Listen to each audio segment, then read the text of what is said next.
Hey everybody, it's Jason Blaha here, and it's time for a max effort bench press session. Now, today I didn't feel quite as 100% because yesterday I did miss a heavy deadlift.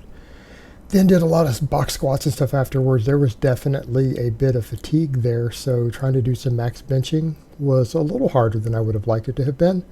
And I had decided today I wanted to try the buffalo bar. I wanted to kind of feel where my chest strength is right now because I know that my pecs need to be stronger for my benching. I know my triceps need to be stronger. I know that I have muscular weaknesses that I need to continue to improve on. And because I'm doing a fair amount of work with the buffalo bar, I'm going to be doing some max work with it with accommodating resistance. I'm using it for speed work. I thought I would kind of see how strong I am at it. Now, because it's got about a 3-inch longer range of motion at the bottom, the pecs get stretched harder. Obviously, we're not going to be as strong on this as we are on a barbell. If we are, then we're obviously sandbagging on our barbell. We should not be able to be as strong.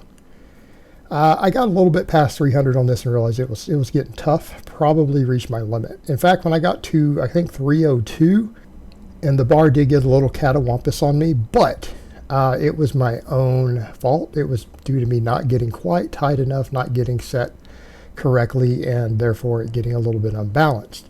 So I realized I could go a bit heavier, and I threw another 5 on, and it ended up looking really, really clean when I did. Now here's the one here with, this is, I believe, the 302.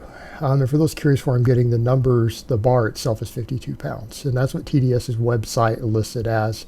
They sell it and advertise it as a 52-pound bar. But right there, you notice it got just a little bit, it looked like that was my actual max, but it wasn't because I went 5 pounds heavier, decided to get set in a little bit tighter, get the traps pulled in tighter. And some of it is, again, this bar is a little bit different.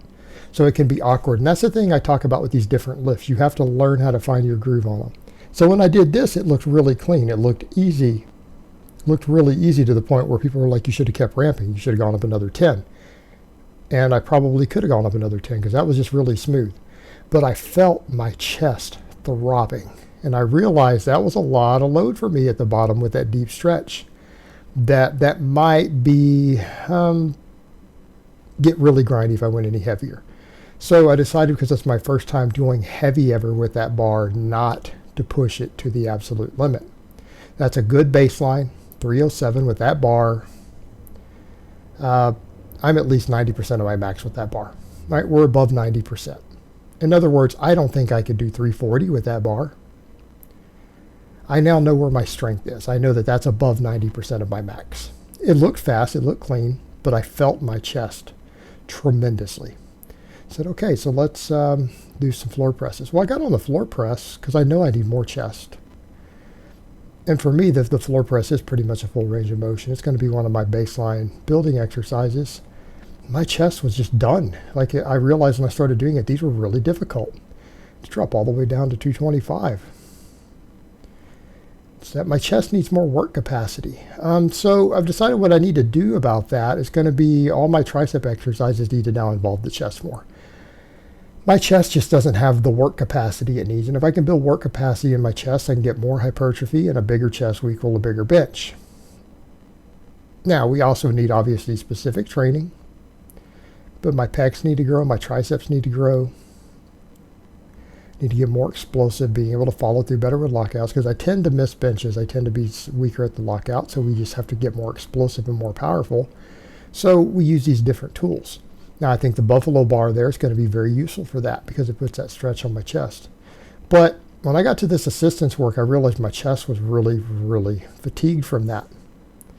That deep stretch with the heavy last couple of singles were fairly heavy. That deep stretch just took a lot out of it.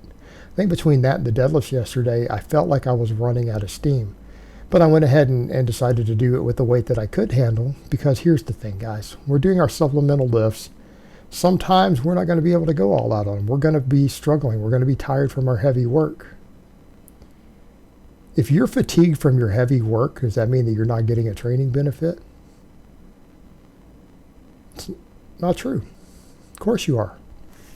If you are still lifting against relatively heavy tension, doing fairly significant amounts of volumes, you are still inducing fatigue and a training response in the muscles. And that's the thing that I do notice more and more, that doing any of my volume work on my max effort days. It's tough. It's hard because the heavy singles just take a lot out of you, particularly when it's stuff that puts you at a deeper range of motion like that deep stretch, because that's 3 inches deeper than you normally go on a bench press, at least for me. Put my pecs into that stretch under a heavy load. Same thing, because I did that deficit deadlift yesterday. It takes a lot out of you. But, you come in and you do what you can. And if that means that you've got to drop down to, a lighter weight just to get the training volume in, you do what you have to do. Then I did pull-ups, and I struggled a little bit today with getting the bar position right because I decided to add a little bit of weight. I'm doing sets of 8 on these with the neutral grip. And I know I've got to progress on it. It's like, okay, well, my chest is done, but it doesn't mean my biceps and back and all of that stuff can't do some extra work. I need to work on pull-ups. Obviously, pull-ups and rows are important for my benching, important for my deadlifts. So I decided to finally add some weight on this neutral grip because I've been doing it with just body weight. And I struggle a little bit getting the hand position because I'm setting it up in the J-hooks and using the multi-grip. It can be a little wobbly sometimes. Got to find that right balance, right? Which I had to readjust it a little bit. But I found it, and I was good for the next couple sets. Just had to get it set right at first. I did sets of 8 with a little lightweight. Now, it's only 10 pounds added, right? It's only 10 pounds added. But I'm a reasonably heavy guy. I'm 218 pounds. Got on boots. You know what? 10 pounds for decent reps is a good training effect. It's not like I'm 150 pounds. Now, does that mean that this is where it needs to be? No, obviously I need to get stronger. I obviously need to get stronger at this. But we get stronger little by little. I don't normally do this grip. I only started doing it recently. And I hadn't done pull-ups for many, many months. So to build the strength back up on them, you just have to be gradual. You have to get the work done. You have to come in and practice it. You have to use progressive overload. You have to get enough training volume, right? Like everything else, guys, it's just got to be done slowly.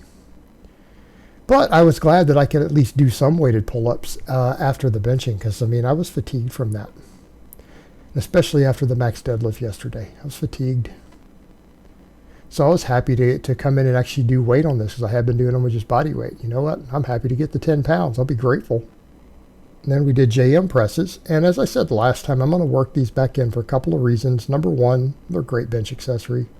Number two, because I have all the chains, I feel like I can take the part as far as some of the workload out of the bottom at that position that I feel like puts that extra inflammation on the elbow tendons. I think we can minimize that with the chains. Just like some of these other lifts, when we add the chains in, it changes the load on the tendons on the triceps.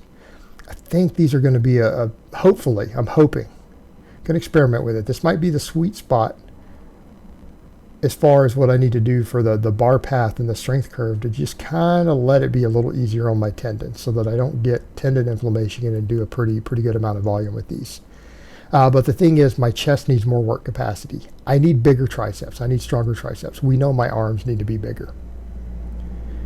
My chest needs more work capacity. So I need to be picking tricep exercises that use some chest. They don't need to be chest dominant, but my chest really does need more work capacity.